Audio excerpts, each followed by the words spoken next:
Radio 1 ju prezanton ciklin e temave Mos u trishto. Jini të fortë si Uhudi.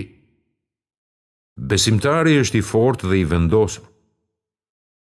Besimtari janë ata që i besuan Allahut, të dërguarit të tij, e mandej nuk dyshuan.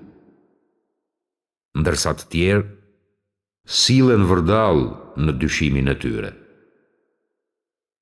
Ishte njeri i cili për vite nuk mund të vendoste ta ndante apo jo gruan që i kishte hedhur helm. Më në fund, ai shkoi tek një urt për këshill dhe ky e pyeti se për sa kohë kishin qenë të martuar. Ai u përgjigj, 4 vjet. I mençuri u shtang dhe tha, për 4 vjet ti pas ke pirë helm. Kuptohet vetë se durimi nevojitet në situata të ngjashme, por deri kur? Në çpik themi mjaft. Një njeri i arsyeshëm e di nëse përfundimi i një marrëdhënie e tillë është i mirë apo jo, e atëherë vepron. Ngatrimi dhe ngurimi i sulmon njerëzit në situata të ndryshme, sidomos në këto 4. Vendimi për degën e studimeve. Ai që është i dobët në marrje vendimesh do të jetë i pasigurt se cilit fakultet t'i futet. Disa njerëz mbesin të pavendosur edhe pas afatit regjistrimit. Të tjerë studiojnë një fakultet për një vit e pastaj kalojnë tek një tjetër. Në fillim anojnë nga studimet fetare, pastaj ekonomia, pastaj mjekësia, duke e tretur jetën e tyre dal nga dal. Nëse personat tillë do të ishin këshilluar me të tjerë që kanë më shumë urti e përvojë dhe të kishin kërkuar udhërëfim nga Allahu, do ta kishin përdorur kohën më mirë. Vendimi për një punë të përshtatshme. Disa njerëz nuk mund ta përcaktojnë punën më të përshtatshme për temperamentin e tyre. Ata lëvizin nga njëri profesion në tjetrin, gjithnjë të pakënaqur me punën e mëparshme.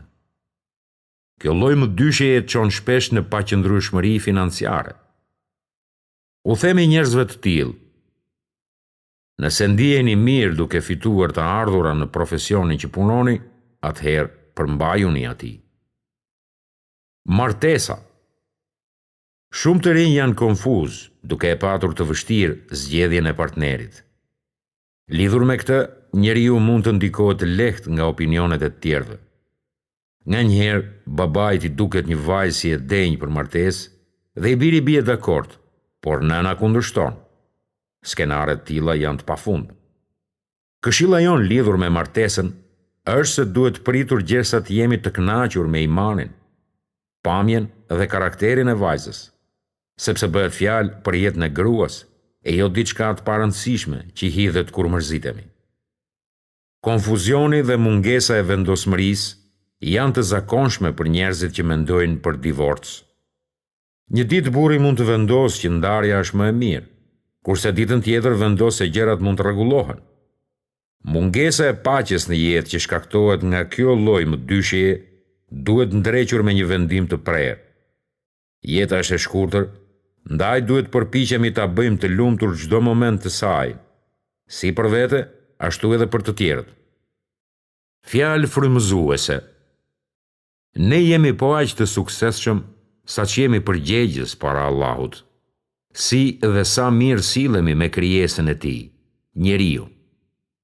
Ne mund t'i kombinojmë lehtë fjalët dhe ta zbukurojmë të folurit për të kënaqur një auditor, por e vështirë është t'i mbështesim fjalët tona me vepra të virtytshme dhe karakter fisnik. Një ajet kuranor thotë: apo i urdhëroni njerëzit për të mira e veten tuaj po e harroni? Dënimi i rënd e pret atë që i urdhëron të tjerët të bëjnë mirë pa e bërë atë vetë, apo ai që u andalon njerëzve të keqen ndërsa e kryen vetë. Banorët e skëterës që e njihnin atë në tokë për ligjëratët e tij, do ta pyesin pse po dënohet kaq rënd. Ai do t'u përgjigjet: ju kisha urdhëruar të bëni mirësi pa e bërë vetë atë, dhe ju kisha ndaluar të ligën duke e bërë vetë atë. Një poet ka thënë: o ti që je mësuesi të tjerëve, sikur më parë të kishe mësuar vetë. Gojtari I njohur, Muadh er-Raziu, qante dhe I bënte të tjerët të qanin në ligjëratat e tij. Në njërin prej tyre ai tha: "Një njeri I pandershëm I fton njerëzit për ndershmëri. Njerëzit I trajton një doktor që s'ndreq as shëndetin e tij. Kur disa nga të parët tanë musliman donin t'i ftonin të tjerët t'i jepnin lëmosh, ata jepnin vetë të parët. Pastaj njerëzit ju përgjigjeshin me dëshirë thirrjes së tyre." Kam lexuar për një orator nga shekujt e hershëm të Islamit, I cili donte t'i binte të tjerët të lironin robërit. Ai kurseu para për ca kohë dhe bleu një rob, të cilin e liroi menjëherë. Në një fjalim prekës, ai I ftoi të tjerët të vepronin po ashtu. Për pasojë, shumë robër u liruan. Pushimi dhe rehatia janë në xhenet. Vërtet, ne e krijuam njeriun në vështirësi të njëpasnjëshme. Imam Ahmed ibn Hanbelin e pyetën: "Çfarë është pushimi?"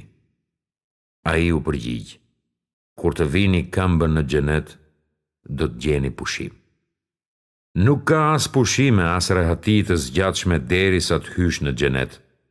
Kjo jetë është plot me probleme, sprova, fatkeqësi, sëmundje, halle." Një koleg nga Nigeria më tha se kur ishte fëmijë e ama zgjonte, ai I përgjigjej: "Nën, dua të shlodhem pak."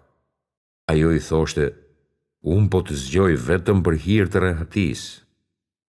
"Oh, morbir, kur të hysh në xhenet do të gjesh shlodhje." Masruku, një dietar nga brezat e parë të Islamit, rinte në sejdë gjersa e merrte gjumi. Në një rast të tillë, shokët I thanë: "Pusho pak." Ai u përgjigj: "Pushimin po kërkoj." Ata që kërkojnë lehtësi në këtë jetë duke lënë namazin e detyruar, thjesht I sjellin vetes dënimin.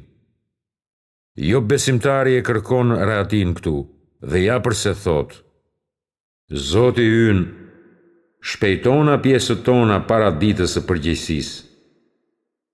Vërtet, ata e duan shumë të jetë dhe e marrin për asgjë ditën e rëndë që I pret. Ata nuk mendojnë as për të nesërmen, as për të ardhmen, dhe ja përse I humbin që të dyja. Ne jemi krijuar për të vdekur. Kjo jetë është si një lëng që ndryshon. Një ditë është rehati e pasuri, tjetra vështirësi dhe varfëri. Dhe përfundimi është ky. Pastaj I kthehen Allahut, sunduesit të vërtet të tyre. Vetëm I Tij është sundimi, dhe ai është më I shpejti I llogaritësve. Butësia ju ndihmon të arrini synimet. Në kapitujt e mëparshëm, citova shumë tekste të shpallura për të ilustruar rëndësinë e butësisë. Këtu po I zgjerojmë ato me disa shembuj. Përfytyrojeni veten duke nisur një makinë në një shteg shumë të ngushtë, I cili është I kufizuar në secilën anë me nga një mur. Makina s'mund të kalojë ndryshe, veç me shumë kujdes, butësi dhe vëmendje. Mirë po nëse shoferi përpiqet të kalojë me shpejtësi të madhe, ai do të përplaset vazhdimisht në të djathtë e në të majtë, duke e bërë makinën të prishet në fund. Në të dyja këto raste, rruga është e njëjtë dhe makina është e njëjtë, por mënyra e nisjes është e ndryshme. Një bimë e vogël që ne ushqejmë mund të hitet në shumë mënyra. Nëse u isni ngadalë, ajo do ta përthithë ujin dhe do të ushqehet me të. Por nëse ja hidhni ujin menjëherë, ju vetëm do ta zhgulni atë. Sasia e ujit është e njëjtë, por ndryshimi qëndron tek metoda. Ai që është I butë dhe I kujdesshëm në mirëmbajtjen e rrobave, duhet ketë besim se ato do t'i zgjasin më shumë. Ai që I trajton rrobat në të kundërt, do të ankohet gjithmonë për shkyerje dhe shkepje. Na duhet të fusim një sasi butësie në jetët tona, me vetet tona. Një hadith thot: "Vërtet, shpirti juaj ka një të drejtë mbi ju." Butësia me vëllezërit dhe me bashkëshortet tona është urdhër. Një hadith thot: vërtet, Allahu është i butë dhe do butësinë, dhe jini të butë ndaj jenës prej qelçi. Turqit ndërtuan shumë ura të drunjta mbi lumenj. Në të dy anët ata vendosnin fjalët e shkruara: but, but. Ai që kalon me ngadalë nuk bie, në dyshim nga ai që shpejton për në anën tjetër.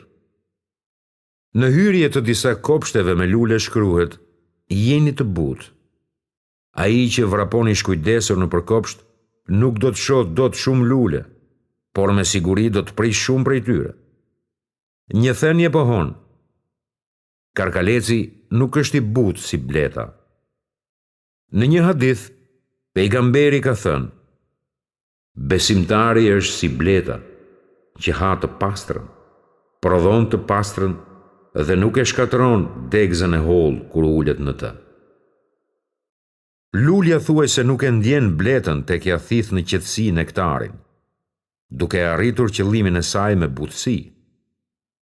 Përkundrazi, kur ulet karkaleci, ai ja njofton praninë të tjerëve. Njëri nga të parët tanë ka thënë: një dëshmi se dikush e kupton fen është se ai është i butë në hyrje, dalje, veshje, heqje këpucësh dhe nisjen e një mjeti transporti. Kur tregojeni të nxituar e të ashpër, do të shkaktoni dëm me siguri, sepse mirësia gjen vend në butësi. I dërguari i Allahut ka thënë: sa herë që butësia ndodhet në diçka, ajo gjë zbukurohet. Kur diçkaje i hiqet bukuria, ajo prishet. Zemrat e njerëzve janë të ngjitura pas atij që zotron natyrë të butë.